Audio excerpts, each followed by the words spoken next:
My name is Julian. I'm 33, and if you had asked me a year ago, I would have told you I was a happily married man. I owned a moderately successful woodworking business, a comfortable house in the suburbs, and a future that seemed as solid and predictable as the oak I often worked with.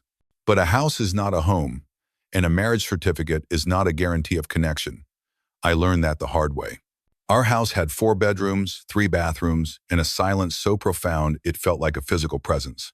It was the kind of silence that consumes sound, the kind that settles in the space between two people who once couldn't get enough of each other. That's what I remembered most vividly when I thought of the beginning with Brielle, the lack of silence. Our first 2 years were a wildfire of laughter, frantic kisses in the kitchen, and conversations that lasted until the sun painted the sky in shades of orange and pink. She was electric, a whirlwind of energy and sharp wit that had pulled me in completely. I was mesmerized. Marriage, it turned out, was the fire retardant. The shift wasn't a sudden cataclysm. It was a slow, creeping frost. It started in the bedroom, the heart of a marriage's intimacy. The passionate nights dwindled to once a week, then once a month. Soon, my attempts to initiate any kind of physical contact were met with a familiar, weary sigh and the 4 words that became the soundtrack to my frustration. "I'm just tired, Julian." At first, I believed her. She had a demanding job in marketing, and I tried to be the supportive husband. I took on more chores, cooked more dinners, and gave her space. But weeks turned into months, and the excuse remained the same while the distance between us grew into a chasm.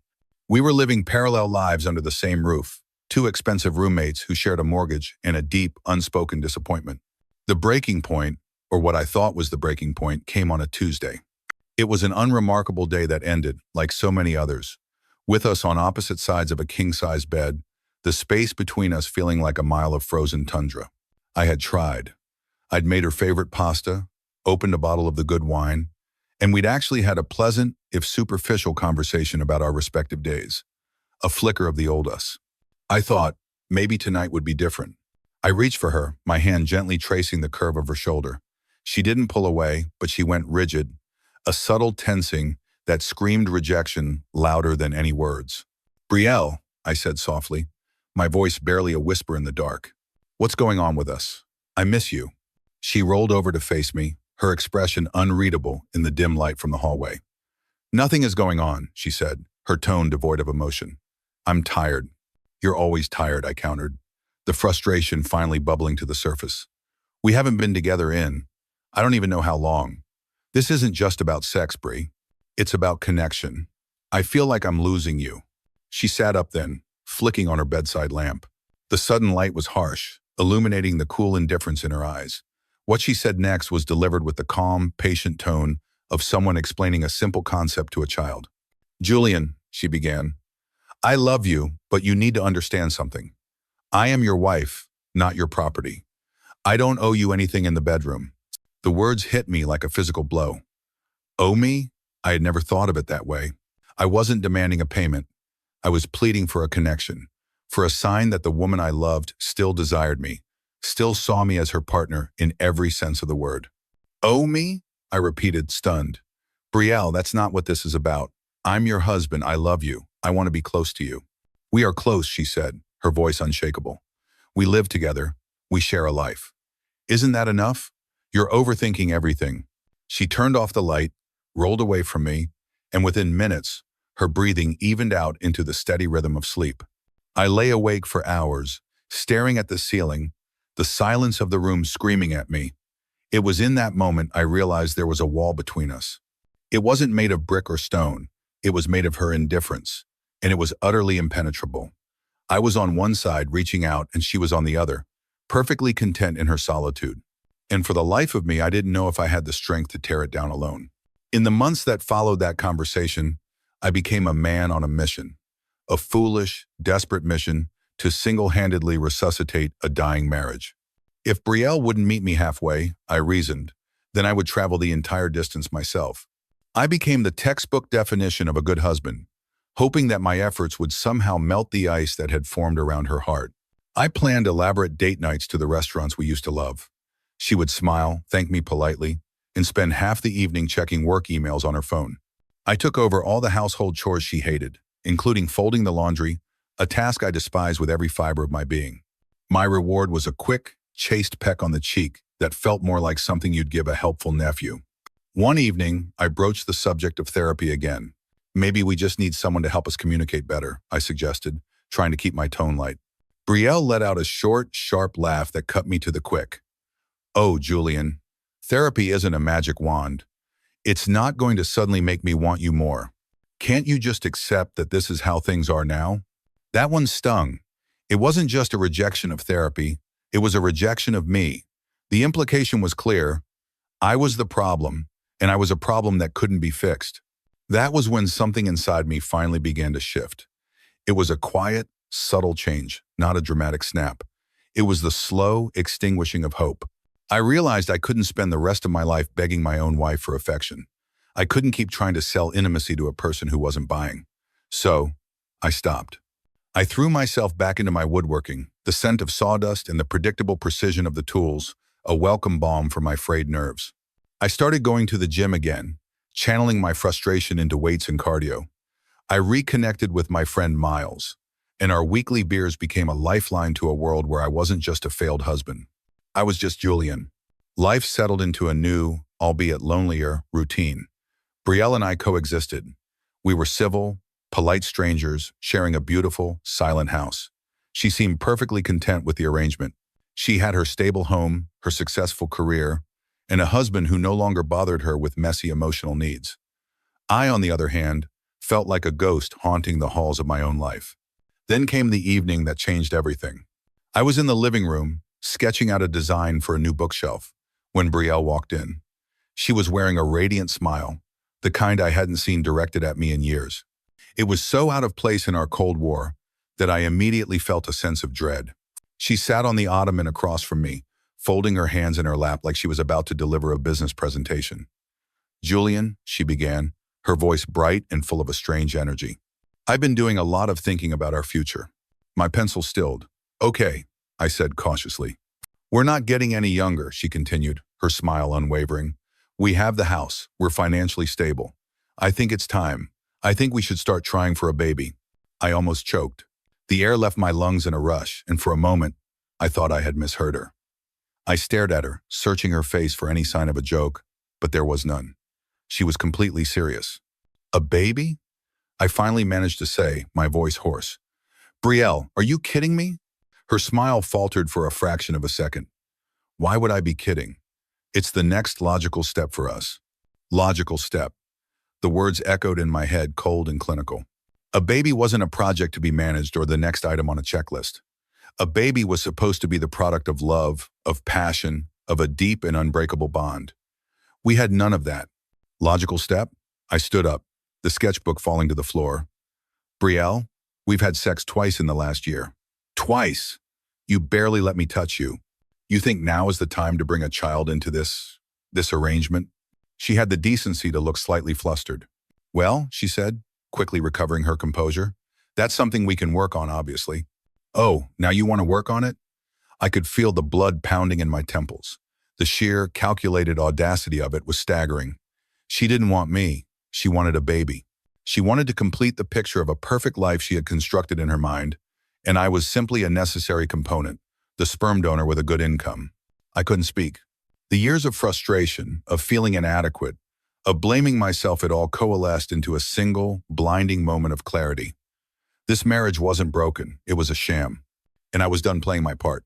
Without another word, I turned and walked out of the room, leaving her sitting there with her perfectly logical, utterly insane proposal. I went into my workshop, shut the door, and leaned against it, breathing heavily. The scent of cedar and varnish filled my lungs, a smell of creation and substance, a stark contrast to the hollow emptiness of my marriage. That night, lying in bed, staring at the familiar shadows on the ceiling, I didn't feel sadness or anger anymore. I felt nothing but a cold, hard certainty. The next morning, I called a lawyer. Chapter 3. The Storm in the Stage. The weight of the manila envelope in my hands felt both impossibly heavy and liberatingly light. Inside were the divorce papers, clean, crisp, and brutally official. For a week, I had gone through the motions of our shared life, the polite good mornings and good nights, all while this legal time bomb sat in my briefcase. My lawyer's words echoed in my mind. Once you serve her, there's no going back. Be sure, I was sure. I chose a Monday evening. I found Brielle in the kitchen, scrolling through her tablet, a glass of white wine on the counter beside her. The picture of domestic tranquility was so jarringly false, it almost made me laugh. I placed the envelope on the cool granite countertop. Brielle, we need to talk. She glanced up, annoyed at the interruption, then her eyes fixed on the envelope. What's this? It's a petition for divorce, I said, my voice flatter and steadier than I expected. I've thought about this for a long time. I think it's the best thing for both of us. She stared at the papers as if they were venomous. The color drained from her face. She blinked slowly, her mind clearly struggling to process that this was real, that her compliant, accommodating husband had finally done something entirely for himself. You're serious? She whispered. Dead serious. For the first time in years, Brielle didn't have a witty retort or a dismissive comeback. The initial shock quickly morphed into a storm, a carefully orchestrated performance designed for an audience of one. The next few days were a blur of high drama. First came the tears. They were torrential, accompanied by accusations that I was abandoning her, that I was throwing away everything we had built. I thought you loved me, she sobbed one night, her voice cracking with practiced despair. I do love you, Brielle, I replied, packing a box of my books. Or at least, I love the woman I thought you were. But love isn't enough when one person has checked out completely. It takes two people to make a marriage work, and for a long time now, there has only been one. When the tears failed to move me, she switched to guilt. You're destroying my life, she'd say. I gave you the best years of my life. The irony was so thick I could have cut it with a knife. The final act of her desperate play came on a Thursday evening. I was in our bedroom, packing the last of my clothes into a duffel bag. I was planning to stay in a hotel until I could find my own place. The door opened, and she walked in. My breath caught in my throat. She was wearing a black lace teddy, a piece of lingerie so elaborate and overtly sexual, it looked like something from a Victoria's Secret runway show. It was something I had never seen before. Her hair was down, her makeup was perfect, and she leaned against the doorframe, striking a pose that was both seductive and utterly transparent. Julian, she purred, her voice a low, husky imitation of passion. Maybe we were too hasty. Maybe we could give this another shot. I will admit, for one brief, fleeting moment, I hesitated. A primal part of my brain, starved for affection for so long, screamed at me to reconsider. Maybe she finally gets it. Maybe she's realized what she's losing. But then reality, cold and sharp, slapped me back to my senses. Where had this effort been for the last 2 years? Why did it take the legal finality of divorce papers to get her to put on a show? This wasn't a change of heart. It was a last-ditch negotiation tactic. She wasn't trying to win back her husband. She was trying to secure her investment. I zipped my duffel bag with a definitive rasp. I'm sorry, Brielle, I said, stepping past her towards the door. You're a little late. Her jaw dropped. The seductive mask vanished, replaced by sheer disbelief. You're really going to throw all of this away? She stammered. I stopped at the threshold and turned to face her, looking her directly in the eye. No, I said, my voice calm, but laced with the steel of my newfound resolve. You already did. Her expression hardened instantly, the tears and seduction replaced by a cold fury. Fine, she hissed. Leave. You'll regret this. You'll never find anyone better than me. There it was. The classic parting shot of a narcissist. I didn't even bother to respond. I simply shrugged, slung the bag over my shoulder, and walked out of the room, down the stairs, and out the front door of the beautiful, silent house. This time, I didn't look back. The click of the door shutting behind me was the sweetest sound I had heard in years. It was the sound of freedom. The first few nights in an anonymous hotel room were surreal. The crisp, impersonal sheets and the generic art on the walls were a world away from the home I had just left. It was lonely, but it was a clean kind of lonely, untainted by the oppressive weight of unspoken resentment. It gave me the space I desperately needed to breathe, to think. I spent those first days methodically dismantling the life we had built together. I changed passwords, contacted the bank to separate our joint accounts, and communicated with Brielle only through my lawyer. The instructions had been clear. Keep things clean, keep things fair, keep things smart. A few days later, my sister called. I heard, she said, her voice laced with concern. Don't stay in that depressing hotel. Come stay with me. I've got plenty of room, and you shouldn't be alone right now. By the weekend, I was back in my hometown, crashing in her spare room. Being around family was a comfort I hadn't realized how much I needed. It grounded me. But Brielle, of course, was not done fighting. Her campaign to win me back shifted from in-person theatrics to a digital onslaught. The text started first. I miss you. Can we please talk? I know I messed up. Please, Julian. Just give me one more chance. This isn't who we are.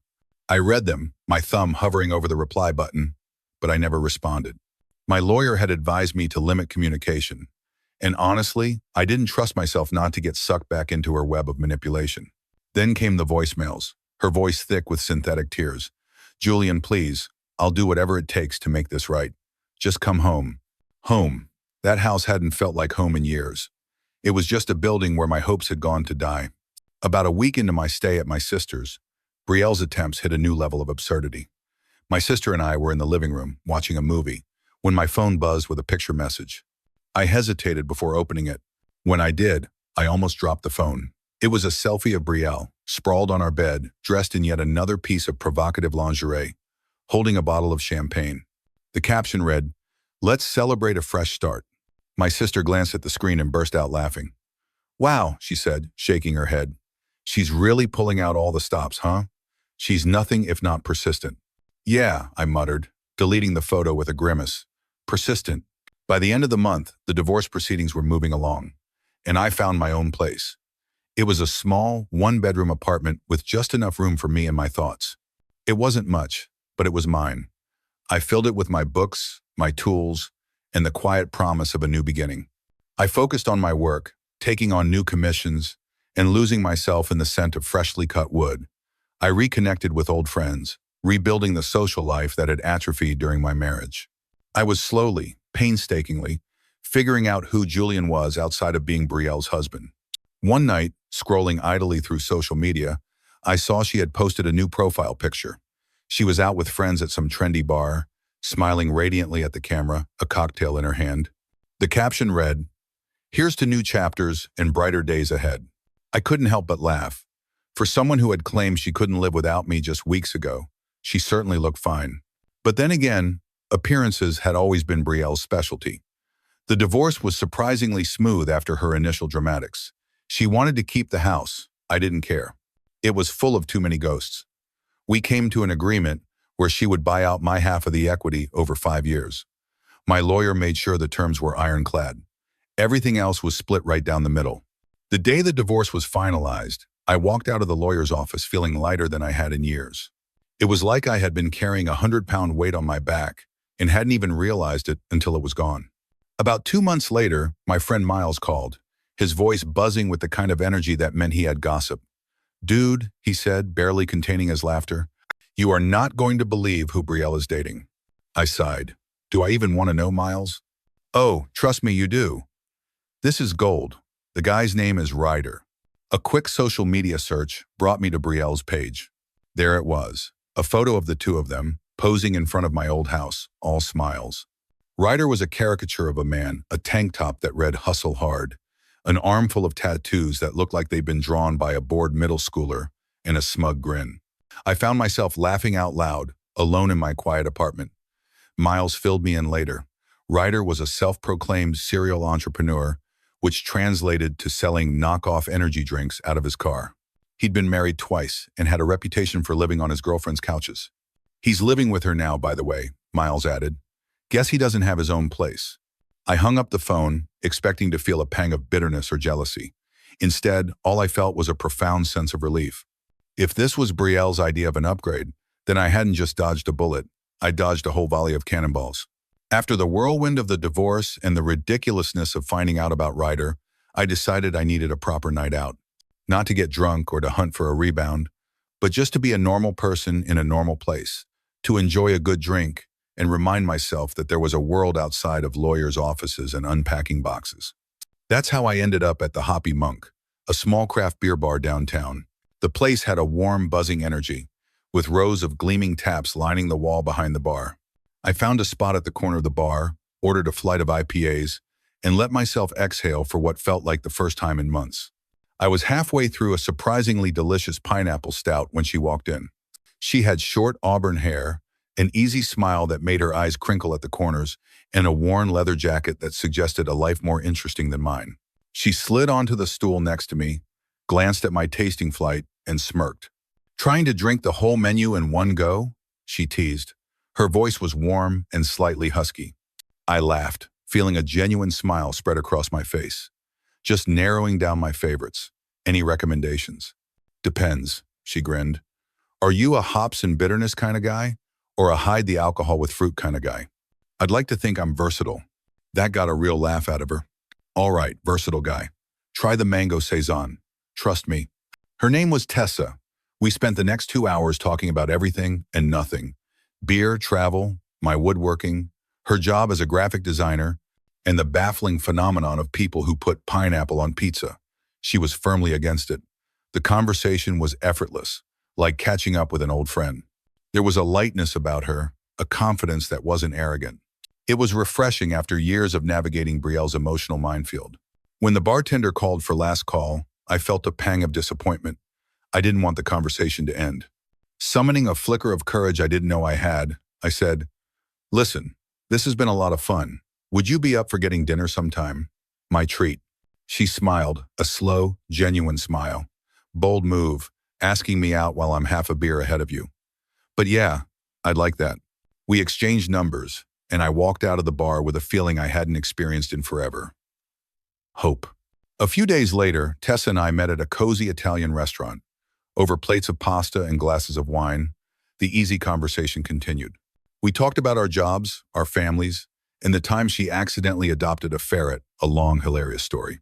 Eventually, the conversation drifted, as it inevitably does, to past relationships. "So," she said, swirling the red wine in her glass, "what's your story? Any crazy exes I should know about?" I chuckled. "You have no idea." I gave her the condensed version. Married young, grew apart, things fell apart, and now I was figuring out life on my own again. I kept it brief, not wanting to bog down a lovely evening with the messy details of my failed marriage. She listened intently, her eyes never leaving mine. "What about her?" she asked gently. "What's she like now?" "Oh, you'll love this," I said, a wry smile on my face as I pulled out my phone. I scrolled to the photo of Brielle and her new beau, Ryder, posing proudly in front of the house. That's her, and that's her new. Whatever he is. She found his replacement pretty quick. Tessa's eyes widened as she stared at the photo. Then, to my surprise, she let out a short, sharp laugh, one filled with a strange kind of recognition. "Wait a second," she said, handing the phone back. "I know this guy." My eyebrows shot up. "You know Ryder?" "Yeah," she said, leaning back in her chair. "Not well, but he used to hang out with a fringe group of my friends. Total mooch, always looking for his next handout. But here's the crazy part." She leaned forward, lowering her voice slightly. "I've seen him and your ex together before, like months ago." The wine glass in my hand felt suddenly heavy. "What do you mean, months ago?" "I mean," she said, her expression serious now. "I saw them together at a party back in the spring. They were holding hands, tucked away in a corner. It was way before you said your divorce even started." For a moment, I couldn't speak. The clatter of plates and the buzz of conversation in the restaurant faded into a dull roar. My brain was racing, connecting dots I didn't even know existed. The late nights, Brielle claimed, were work events. The sudden uptick in her gym sessions, when she'd never cared about fitness before. The way she guarded her phone like it contained state secrets. If Tessa was right, and I had no reason to doubt her, it meant Brielle and Ryder weren't a post-divorce rebound. They had been seeing each other while we were still married. While I was cooking her favorite meals, planning date nights, and begging her to go to therapy with me. While I was blaming myself for our marriage's failure. Tessa must have seen the storm gathering on my face because she reached across the table and touched my hand lightly. "Hey," she said softly. "You okay?" "Yeah," I said slowly, my voice feeling like it was coming from a great distance. "Yeah, just processing." She gave me a sympathetic smile. "For what it's worth, you're way better off. Ryder's the type of guy who will drain her dry and then move on to the next sucker." That brought a smirk to my face. Good to know. We finished dinner, but my mind was 1,000 miles away. When we parted ways outside the restaurant, she gave me a quick hug. "Don't let this drag you down," she said. "You've got better things ahead." Walking home under the quiet city lights, I didn't feel the rage I expected. I didn't feel jealousy or betrayal in the way I thought I would. Instead, a new, unsettling clarity began to dawn. The story of my marriage wasn't a tragedy of love lost. It was a farce of deception. The revelation at dinner with Tessa was like a key turning in a lock I didn't even know existed. For weeks afterward, my mind worked tirelessly, replaying the last 2 years of my marriage, not as a participant, but as a detective, examining a cold case. Every memory was now cast in a new, harsh light. The work trips that left her exhausted and distant, the sudden, passionate defense of a new male colleague I'd never met, the way she'd angle her phone away from me whenever a text came through. Her complete and utter disinterest in me wasn't just a symptom of a marriage in decline. It was a cover for a life she was living behind my back. It all clicked into place with a sickening thud. Her refusal of intimacy, her emotional distance, her cruel dismissal of my attempts to connect it wasn't because she'd simply fallen out of love with me. It was because her emotional and physical energy was being invested elsewhere. And the part that stung the most, the part that truly took my breath away, was the realization that she had watched me blame myself for all of it.